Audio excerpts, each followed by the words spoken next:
आज दिन शनिवार दिनांक 25 मार्च 2023 और आज के हमारे संदेश का शीर्षक है हमेशा प्रार्थना करने के प्रभाव और लाभ। हालेलुया। हमारा आरंभिक वचन लिया गया है लूका अध्याय 18 वचन 1 से, जो कहता है, फिर उसने इसके विषय में कि नित्य प्रार्थना करना और हियाव न छोड़ना चाहिए, उनसे यह दृष्टांत कहा। हालेलुया। प्रार्थना मसीही के लिए महत्वपूर्ण है।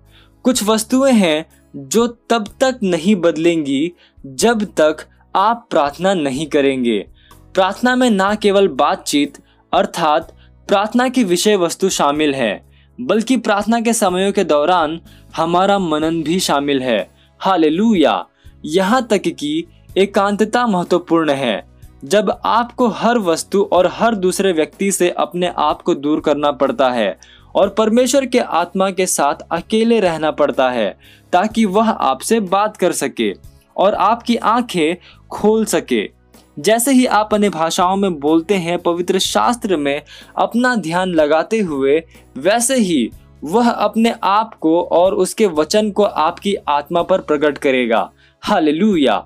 परमेश्वर के राज्य से ये कुछ रहस्य है जो उसकी संतान को जीवन में सफल बनने के लिए दिए गए हैं।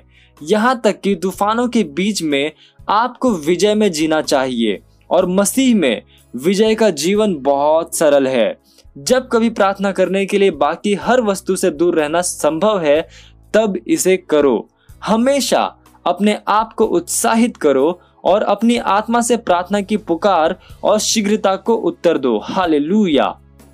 यीशु ने कहा, मनुष्य को हमेशा प्रार्थना करनी चाहिए। लूका अध्याय 18 वचन 1 में आप पढ़ सकते हैं। इफिसियों अध्याय 6 वचन 18 कहता है, हर समय और हर प्रकार से आत्मा में प्रार्थना और विनती करते रहो। अन्य भाषाओं में प्रार्थना करने पर ध्यान दो।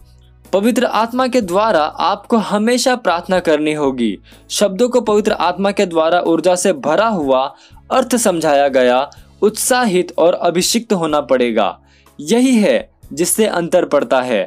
परमेश्वर की स्तुति हो। हालेलुया। ये समय घोषणा का। आप जहां कहीं पे भी हैं अपने पवित्र हाथों को उठाकर मेरे साथ ये घोषणा कर सकते हैं। बोलिए, स्वर्गीय पिता, प्रार्थना में आपके साथ सहभागिता करने की सुविधा के लिए आपका धन्यवाद। प्रार्थना की पुकार और शीघ्रता के लिए हमेशा उत्साहित होने और उत्तर देने के लिए मैं उस अनुशासन को ग्रहण करता हूँ। प्रार्थना के द्वारा मेरी आत्मा और दिमाग पोषित होती है, जब तक कि आपके विचार मेरे विचार नहीं बन जाते और आपके शब्द मेरे शब्द नहीं बन जाते, जो कि मेरे विश्व में एक बदलाव लाने के लिए पवित्र आत्मा की सामर्थ के द्वारा बताए गए हैं। यीशु के नाम में आमीन।